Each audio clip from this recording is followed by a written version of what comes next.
براہ مہربانی ہمارے اس چینل کو سبسکرائب کیجیے، ویڈیو کو لائک کیجیے اور زیادہ سے زیادہ شیئر کیجیے۔ جزاک اللہ۔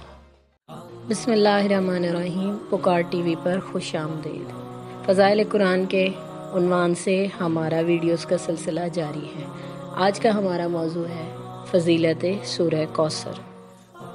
سورہ کوثر قرآن کا سب سے چھوٹا سورہ ہے اور اپنے آپ میں اپنے اندر بہت سارے فضائل اور برکات رکھتا ہے، جن میں سے کچھ فوائد کا آج ہم یہاں ذکر کریں گے۔ حضرت امام جعفر صادق علیہ السلام کا ارشاد ہے کہ جو شخص اس سورہ کوثر کو واجب اور سنتی نمازوں میں پڑھے گا تو وہ حوض کوثر سے سیراب ہوگا۔ حدیث میں آیا ہے کہ اسے جنت کی نہر کوثر سے سیراب کیا جائے گا۔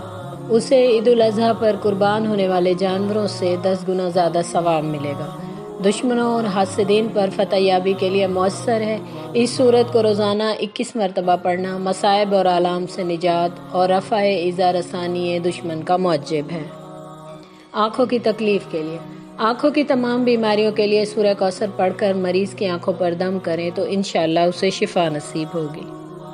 شدید پریشانی کے لیے، جو کوئی سورہ کوثر کو روزانہ 21 مرتبہ پڑھے گا تو اسے اس شدید سے شدید پریشانی سے خلاصی نصیب ہوگی اور اللہ اس کی اس پریشانی کو دور کرے گا۔ جس شخص کے دشمن بہت زیادہ ہوں تو اسے چاہیے کہ مغرب کے بعد 27 مرتبہ سورہ کوثر کی تلاوت کرے، اللہ تعالیٰ اسے دشمنوں پر فتح نصیب فرمائے گا۔